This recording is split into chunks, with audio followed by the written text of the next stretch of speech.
ഡേവിഡും ആവണിയും കൂടി ആവണിയുടെ വീട്ടിലേക്ക് എത്തി.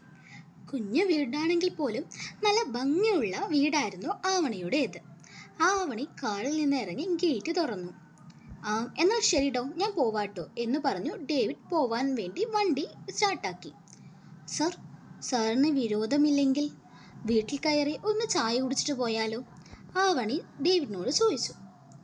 അത് ചോദിക്കാൻ കാത്തു നിന്ന പോലെ ഡേവിഡ് അവളോട് പറഞ്ഞു, അതിനെന്താടോ, എനിക്ക് ഒരു വിരോധവുമില്ല, മറിച്ച് സന്തോഷമുള്ളൂ, ഞാൻ വരാലോ എന്ന് പറഞ്ഞ് കാറിൽ നിന്ന് ഇറങ്ങിയ ഡേവിഡ് ആവണി വീട് തുറന്ന് വീടിൻ്റെ ഉള്ളിലേക്ക് പോയി.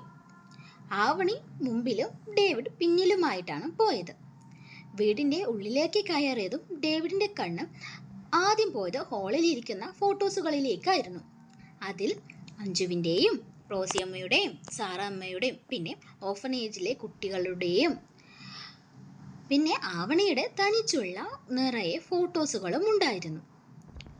ആവണിയുടെ ചുമരിലിരിക്കുന്ന ഓരോ ഫോട്ടോസുകൾ കാണുമ്പോഴും ഡേവിഡിൻ്റെ മുഖത്ത് ഒരു കുഞ്ഞു പുഞ്ചിരി വിടർന്നു.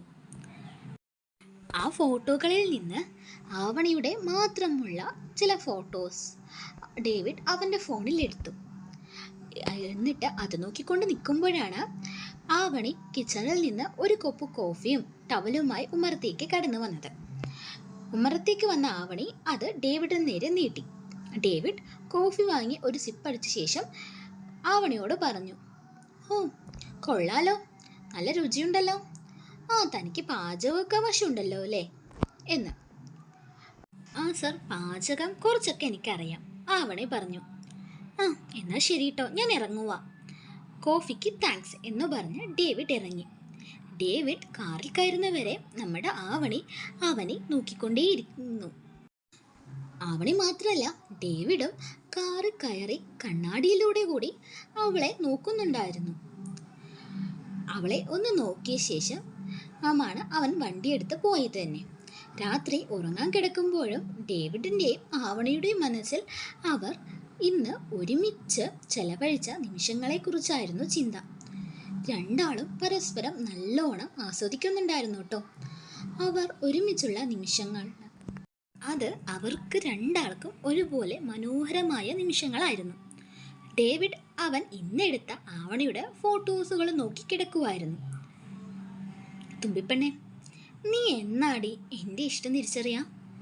നീ തിരിച്ചറിഞ്ഞിട്ടുണ്ടെന്നൊക്കെ എനിക്ക് മനസ്സിലായി, എന്നാലും അതറിയാത്ത പോലെയല്ലേ നീ എന്നോട് പെരുമാറുന്നത്? അതുകൊണ്ട് തന്നെയാണ് ഞാനും അങ്ങനെ പെരുമാറുന്നത് നിന്നോട്. നമുക്ക് നോക്കാം ഏതുവരെ പോവും നമ്മുടെ ഈ ഒളിച്ചുകളി എന്ന്. അങ്ങനെ ഓരോന്ന് പറഞ്ഞ് ഡേവിഡ് ആവണിയുടെ ആ ഫോട്ടോയിൽ ഒരു ഉമ്മ കൊടുത്ത് ഉറങ്ങാൻ കിടന്നു. പിറ്റേന്ന് ആവണി ഓഫീസിലേക്ക് എത്തി. അവൾക്ക് ചെറിയ ഒരു അവശതയൊക്കെ ഉണ്ടായിരുന്നു കേട്ടോ ഓഫീസിലെത്തുമ്പോൾ.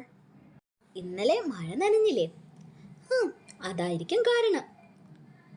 ഹലോ കുട്ട, നീ നേരത്തെ ആണല്ലോ, എന്തു പറ്റി? കാക്ക മലർന്ന് പറക്കുന്നുണ്ടോ ആവോ? അഞ്ജു ആവണിയെ കളിയാക്കിക്കൊണ്ട് ചോദിച്ചു. കാക്ക മലർന്നു പറഞ്ഞിട്ടൊന്നുമില്ല, ഞാനിന്ന് വീട്ടിലെ കാര്യങ്ങളൊന്നും ചെയ്തില്ല, ഒന്നും ഉണ്ടാക്കിയുമില്ല, അതാ നേരത്തെ വന്നേ. അതെന്താ കുട്ട, നിനക്ക് വയ്യേ? അഞ്ജു ആവണിയോട് ചോദിച്ചു. ആടാ, ചെറിയൊരു പനി വരുന്ന ലക്ഷണമുണ്ട്. അയ്യോ ആവൂസേ എന്ന് പറഞ്ഞ് അഞ്ജു വേഗം എഴുന്നേറ്റ് ആവണിയുടെ തലയിൽ തൊട്ടു നോക്കി. എടി, നീ എന്താ പറഞ്ഞേ? ചെറിയൊരു പനിയോ? നല്ലോണം പനിക്കുന്നുണ്ടല്ലോ, നിനക്കിന്ന് ലീവാക്കിക്കൂടെ? എന്തിനാ ഓഫീസിലേക്ക് വന്നേ? അഞ്ജു വിഷമത്തോടെ ആവണിയോട് ചോദിച്ചു. എടി, അത് ഇന്നൊരു ഇമ്പോർട്ടൻറ്റ് ക്ലയൻറ്റ് മീറ്റിംഗ് ഉണ്ട്, അതാ. പുതിയ ഒരു വലിയ പ്രോജക്റ്റിൻ്റെ കാര്യങ്ങൾ സംസാരിക്കാൻ വേണ്ടിയിട്ടാണ്. നമ്മുടെ ചില ക്ലയൻറ്റ്സ് വരുന്നുണ്ട് ഇന്ന്. ഇതൊരു സീക്രട്ട് പ്രൊജക്റ്റാടാ, എനിക്കും ഡേവിഡ് സാറും അല്ലാതെ ആർക്കും ഇതിനെക്കുറിച്ച് അറിയില്ല. ഏകദേശം 95% കാര്യങ്ങളെല്ലാം ഓക്കെ ആയി. നമ്മുടെ കമ്പനിക്ക് ഒരുപാട് ശത്രുക്കളില്ലേ, അതുകൊണ്ടാണ് ഈ കാര്യം ആരോടും പറയാതിരുന്നത്. ഇന്ന് സാറ് എല്ലാവരോടും പറഞ്ഞു എന്ന് പറഞ്ഞു. അതുകൊണ്ട് ആദ്യം ഞാൻ ഈ കാര്യം നിന്നോട് തന്നെയാണ് പറയുന്നത്. നമ്മുടെ ഈ കമ്പനിക്ക് വലിയൊരു ഓഫറാണ് വന്നിരിക്കുന്നത്. ഈ പ്രൊജക്റ്റ് സക്സസ് ആയ നമ്മുടെ കമ്പനിക്ക് ഇതുവരെ നഷ്ടപ്പെട്ട പ്രൊജക്റ്റുകളുടെ എല്ലാം നഷ്ടം നികത്തുകയും ചെയ്യാം. കൂടാതെ ഒരു 50% പ്രോഫിറ്റും ഉണ്ടാവും. അതുകൊണ്ടാണ് ഇന്ന് വന്ന് ഞാൻ ഈ മീറ്റിങ്ങിൻ്റെ കാര്യങ്ങളെല്ലാം സെറ്റ് ചെയ്തത് ഞാനാണ്. ഡേവിഡ് സാറാണ് പ്രസൻറ്റ് ചെയ്യുന്നതെങ്കിലും ഇതിൽ ഒരു ചെറിയ പിഴവ് വരാൻ പോലും പാടില്ല. അത് എനിക്ക് നിർബന്ധമുള്ള കാര്യാടാ. എന്നാൽ ശരി, നീ എന്തായാലും പ്രസൻറ്റേഷൻ സമയത്ത് ഹാളിൽ ഉണ്ടാവില്ലേ? നമുക്ക് കാണാവേ, എനിക്ക് ചെറിയ വർക്ക് ഉണ്ട് എന്ന് പറഞ്ഞ് ആവണി വേഗം ഡേവിഡിൻ്റെ ക്യാബിനിലേക്ക് പോയി. ആവണിയുടെ നടത്തത്തിൽ പോലും ഒരു വല്ലാത്ത അവശത ഉണ്ടായിരുന്നു. ഞാൻ എന്താ ചെയ്യുക? ഈ പെണ്ണിൻ്റെ ഒരു കാര്യം, അതിന് തീരെ വയ്യെന്ന് തോന്നുന്നു എൻ്റെ കൃഷ്ണ. അഞ്ജു അവളുടെ നടത്തം കണ്ടിട്ട് മനസ്സിൽ പറഞ്ഞു. എന്നിട്ട് നിസ്സഹായതയോടെ ആവണിയെ നോക്കി. അങ്ങനെ ആവണി ക്യാബിനിലേക്ക് എത്തി. ക്ലയൻറ്റ് മീറ്റിങ്ങിന് ആവശ്യമുള്ള കാര്യങ്ങളെല്ലാം ഒരുക്കി വെച്ചു. ആവണി വന്ന് കുറച്ച് സമയം കഴിഞ്ഞിട്ടാണ് ഡേവിഡും മറ്റ് ക്ലയൻസും എല്ലാം എത്തിയത്. മീറ്റിംഗ് ഹാളിൽ എല്ലാ സ്റ്റാഫുകളും ക്ലയൻസും അഞ്ജുവും ഉണ്ടായിരുന്നു. അങ്ങനെ ഡേവിഡ് പ്രസൻറ്റേഷൻ സ്റ്റാർട്ട് ചെയ്തു. ഈ തിരക്കുകളുടെ ഇടയിൽ ഡേവിഡ് ആവണിയെ ഇന്ന് കണ്ടില്ലായിരുന്നു. അവളെ മീറ്റിംഗ് ഹാളിൽ വെച്ചിട്ടാണ് അവൻ കണ്ടത്. അവളെ കണ്ടപ്പോൾ തന്നെ ഡേവിഡിന് അവളുടെ മുഖത്തെ അവശത അവൾ പറയാതെ തന്നെ മനസ്സിലായി. പ്രസൻറ്റേഷൻ സമയത്ത് അവളെ ഒന്ന് നോക്കിയിട്ട് കണ്ണടിച്ചിട്ടാണ് അവൻ പ്രസൻറ്റേഷൻ തന്നെ സ്റ്റാർട്ട് ചെയ്തത്. അത് ഒരു കോൺഫിഡൻസിന് വേണ്ടിയിട്ടാട്ടോ. അവൻ ആവണിയെ നോക്കിയപ്പോൾ അവളും തിരിച്ച് കണ്ണടിച്ചു. ആ സമയം അതെങ്ങനെയാണല്ലോ, നമ്മൾ എന്തെങ്കിലും പുതിയ കാര്യം ചെയ്യാൻ പോകുമ്പോൾ നമ്മൾ ഇഷ്ടപ്പെടുന്ന വ്യക്തിയെ ഒന്ന് കണ്ടിട്ട് പോകണം, ഇല്ലെങ്കിൽ അയാളുടെ പ്രസൻസ് എവിടെയെങ്കിലും ഉണ്ടാവണം എന്നൊക്കെ ആഗ്രഹിക്കില്ലേ? അയാൾക്ക് വലിയ കാര്യമായിട്ട് അതിലൊന്നും ചെയ്യാനില്ലെങ്കിൽ പോലും അവരുള്ളതിന് നമുക്കൊരാശ്വാസം, ഒരു കുഞ്ഞു സപ്പോർട്ടാണ്. അങ്ങനെ ഒരു സപ്പോർട്ടിന് വേണ്ടി ആണ് ഡേവിഡും ആവണിയെ നോക്കിയത്. അവൾ തിരിച്ച് കണ്ണടിച്ചപ്പോൾ ഡേവിഡിന് സന്തോഷമായി. അങ്ങനെ പ്രസൻറ്റേഷൻ തുടർന്നു. ആ പ്രസൻറ്റേഷൻ്റെ ഇടയിലും ഡേവിഡിൻ്റെ ചിന്ത മുഴുവൻ ആവണിയെ ചുറ്റിപ്പറ്റിയായിരുന്നു. ഓരോ പ്രസൻറ്റേഷൻ്റെ പോയിൻറ്റ്സ് പറയുമ്പോഴും അവൻ്റെ ഇടം കണ്ണ് ആവണിയെ തന്നെ നോക്കുന്നുണ്ടായിരുന്നു. എന്താ പറ്റിയേ, എങ്ങനെയുണ്ട് എന്നൊക്കെ അറിയാൻ അവൻ്റെ മനസ്സിൽ വെമ്പൽ കൊണ്ടു. മീറ്റിംഗ് ഒന്ന് വേഗം തീർന്ന് അവളുടെ അടുത്തെത്താൻ വേണ്ടി അവൻ വല്ലാണ്ട് കൊതിച്ചു. അതിന് കൂട്ടാനായി ആവണിയുടെ മുഖം ചുവന്നു വരുന്നതും കണ്ണിൽ നിന്ന് വെള്ളം വരുന്നതും തലയിൽ കൈവയ്ക്കുന്നതെല്ലാം കണ്ടപ്പോൾ അവൻ്റെ ഹാർട്ട് ബീറ്റാണ് കൂടിയത്. ഇനിയും ഇങ്ങനെ ഇരുന്നാൽ അത് അവന് ശരിയാവില്ല എന്ന് മനസ്സിലാക്കിയത് കൊണ്ട് ഡേവിഡ് മെല്ലെ എഴുന്നേറ്റ് ഓരോ കാര്യങ്ങൾ എക്സ്പ്ലെയിൻ ചെയ്യാൻ തുടങ്ങി. എന്നിട്ട് മെല്ലെ ടേബിളിന് ചുറ്റും നടന്ന് ആവണിയിരിക്കുന്ന ചെയറിൻ്റെ അടുത്തെത്തി. പിന്നീട് അങ്ങോട്ട് അവിടെ നിന്നായിരുന്നു അവൻ എക്സ്പ്ലെയിൻ ചെയ്തത് എല്ലാം. ഡേവിഡ് എക്സ്പ്ലെയിൻ ചെയ്തുകൊണ്ടിരിക്കുമ്പോൾ തന്നെ ആവണിയുടെ ചെയറിലും കൈവയ്ക്കുന്നുണ്ടായിരുന്നു ഒപ്പം. അപ്പോഴാണ് അവൾ ചുമച്ചത്. ഡേവിഡ് അപ്പോൾ തന്നെ മുമ്പിലുള്ള ഗ്ലാസ് എടുത്ത് അവൾക്ക് നേരെ നീട്ടി.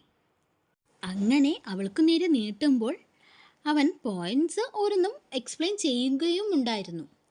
ഡേവിഡ് പെട്ടെന്ന് അങ്ങനെ ചെയ്തപ്പോൾ എല്ലാവർക്കും അത്ഭുതമായി, പ്രത്യേകിച്ച് ഡേവിഡിൻ്റെ സ്റ്റാഫുകൾക്ക്. അവരുടെ കലിപ്പൻ സാർ എന്തിനാ ആവണിക്ക് വെള്ളം എടുത്തു കൊടുക്കണം, അതും അവളുടെ അടുത്തിരുന്ന വെള്ളം? അവൾക്കൊന്ന് കൈനീട്ടി എടുക്കാവുന്നതല്ലേ ഉണ്ടായിരുന്നുള്ളൂ. ഡേവിഡ് സാർ അതിനു പോലും സമ്മതിച്ചില്ലല്ലോ.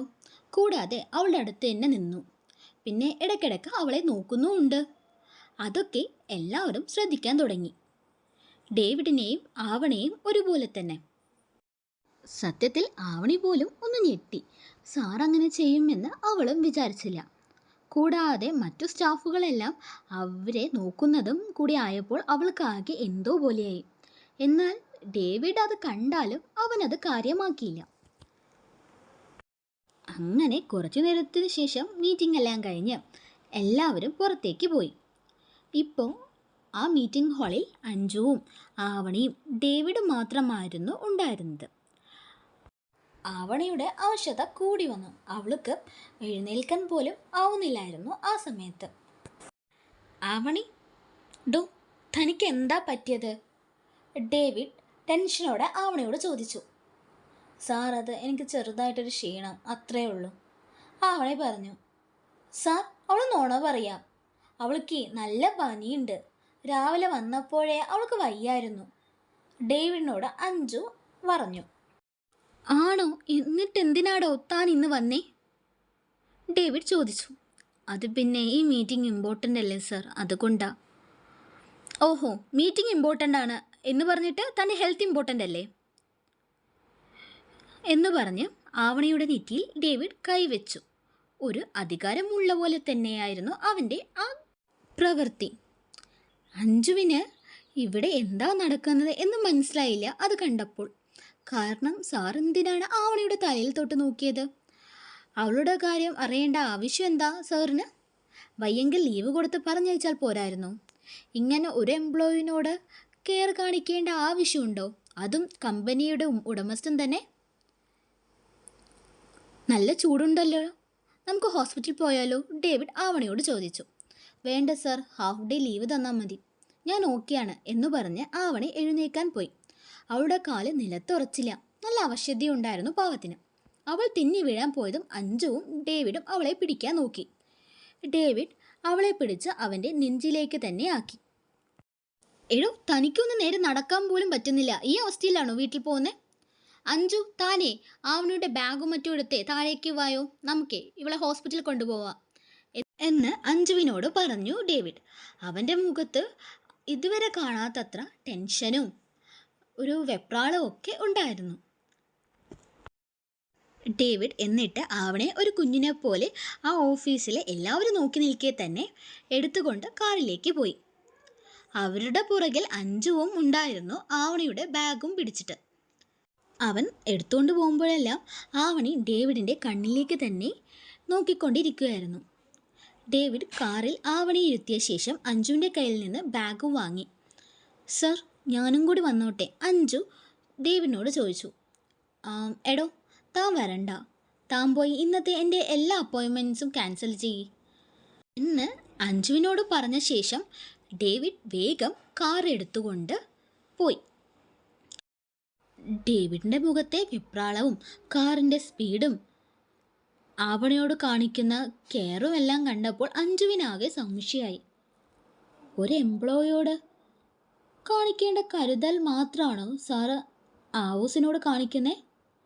അതോ ഇനി സാറിന് അവളെ ഇഷ്ടമാണോ എന്ന് അഞ്ജുവിന് തോന്നി. അഞ്ജുവിൻ്റെ മനസ്സിൽ ഒരു ചെറിയൊരു സങ്കടം മുളപൊട്ടി. അതൊന്നും കാര്യമാക്കാതെ അവൾ ഓഫീസിലേക്ക് ചെന്നു. ഡേവിഡിൻ്റെ ഷെഡ്യൂളുകളെല്ലാം ക്യാൻസൽ ചെയ്തു. എന്നിട്ട് ക്യാബിൻ്റെ പുറത്തേക്ക് ഇറങ്ങി. അപ്പോഴാണ് സ്റ്റാഫുകളെല്ലാം കൂടി നിന്ന് മുറുമുറുക്കുന്നത് അവൾ കേട്ടത്. അവൾ അങ്ങോട്ടേക്ക് ചെന്നു. ആവണിയെ, അവളെ നമ്മൾ വിചാരിച്ച പോലെയൊന്നും അല്ല കേട്ടോ, ഇനം വേറെയാണ്, സമ്മതിക്കണം എന്തായാലും. വെറും 2 മാസം കൊണ്ടല്ലേ ഡേവിഡ് സാറിനെ കറക്കിയെടുത്തത്. അവൾക്കൊരു ചെറിയ പനി വന്നപ്പോൾ തന്നെ ഹോസ്പിറ്റലിലേക്ക് കൊണ്ടുപോലും. എന്തൊരു കെയറിങ് ആയിരുന്നു ഡേവിഡ് സാർ. ഒരു വെള്ളം കൊടുക്കലും എടുത്തുകൊണ്ടുള്ള നടപ്പും ഒക്കെ. അങ്ങനെ ഓരോ കാര്യങ്ങൾ ആവണിയെക്കുറിച്ച് അനാവശ്യം പറയാൻ തുടങ്ങി സ്റ്റാഫുകൾ. ഇല്ലെങ്കിൽ അവളോട് ഇത്തിരി കുശുമുണ്ടായിരുന്നു സാറുടെ പി ആയതിൽ. ഇതിപ്പോൾ കൂടി എല്ലാവർക്കും. ഇത് കേട്ടതും അഞ്ജുവിനാകെ സഹിക്കാൻ പറ്റിയില്ല. അവൾക്കാകെ ദേഷ്യം ഇരച്ചു കയറി. എടോ, താനെന്താ അനാവശ്യം പറയുന്നത് എൻ്റെ ഹൗസിനെ കുറിച്ച്? നിങ്ങൾ കണ്ടോ ആവണിയും ഡേവിഡ് സാറും തമ്മിൽ എന്താ ബന്ധമെന്ന്? അങ്ങനെ വല്ലതും ഉണ്ടെങ്കിൽ നിങ്ങൾക്കെന്താ? ആവണയെക്കുറിച്ച് ഇങ്ങനെ പറയാൻ നിങ്ങൾക്ക് നാണല്ലേ? നിങ്ങളൊക്കെ ഏത് കാര്യത്താൻ ജീവിക്കുന്നേ? ഇത്തിരി മനുഷ്യത്വത്തോടെങ്കിലും പെരുമാറിക്കൂടെ? കഷ്ടം തന്നെ. അവൾക്ക് വയ്യാത്തത് നിങ്ങളും കണ്ടതല്ലേ? അഞ്ജു എല്ലാവരോടും ചോദിച്ചു. അഞ്ജന, താൻ എന്തിനു ഞങ്ങളോട് ചൂടാവുന്നേ? ഞങ്ങൾ പറഞ്ഞതിൽ എന്താ തെറ്റ്? സാറിൻ്റെ പെരുമാറ്റം കണ്ട ആർക്കും അങ്ങനെ തോന്നും. ഇല്ലാത്തതൊന്നും അല്ലല്ലോ, സ്റ്റാഫുകളിൽ ഒരാൾ അവളോട് ചോദിച്ചു. ആണോ? അധികം മാത്രം സാറെന്താ പെരുമാറിയത് എന്ന് ചോദിച്ചുകൊണ്ട് അഞ്ജുവിനെ സപ്പോർട്ട് ചെയ്യായി ദീപക്കും അവിടേക്ക് എത്തി. ഓഹോ, നിങ്ങൾ രണ്ടുപേരും ഇപ്പോൾ ഒറ്റക്കെട്ടായോ? അതെ, ആവണിയുടെ കാര്യത്തിലെ ഞങ്ങൾ ഒറ്റക്കെട്ടാണ്. കാരണം അവൾ ഞങ്ങളുടെ ബെസ്റ്റ് ഫ്രണ്ടാണ്, ദീപക് പറഞ്ഞു. ഇതേ സമയം ഹോസ്പിറ്റലിൽ ഡേവിഡും ആവണിയുടെ അടുത്ത് ഇരിക്കുമായിരുന്നു. സാറിന് ബുദ്ധിമുട്ടായില്ലേ? സാറ് പൊക്കോളെന്നാ, ഇപ്പോൾ എനിക്ക് കാര്യമായിട്ട് കുഴപ്പമൊന്നുമില്ലല്ലോ, ആവണി ഡേവിഡിനോട് പറഞ്ഞു. താൻ ആരാടോ, ഡോക്ടറാണോ? തനിക്ക് കുഴപ്പമുണ്ടോ ഇല്ലയോ എന്ന് പറയാൻ? ഞാൻ പോണോ വേണ്ടയോ എന്ന് ഞാൻ തീരുമാനിക്കാം.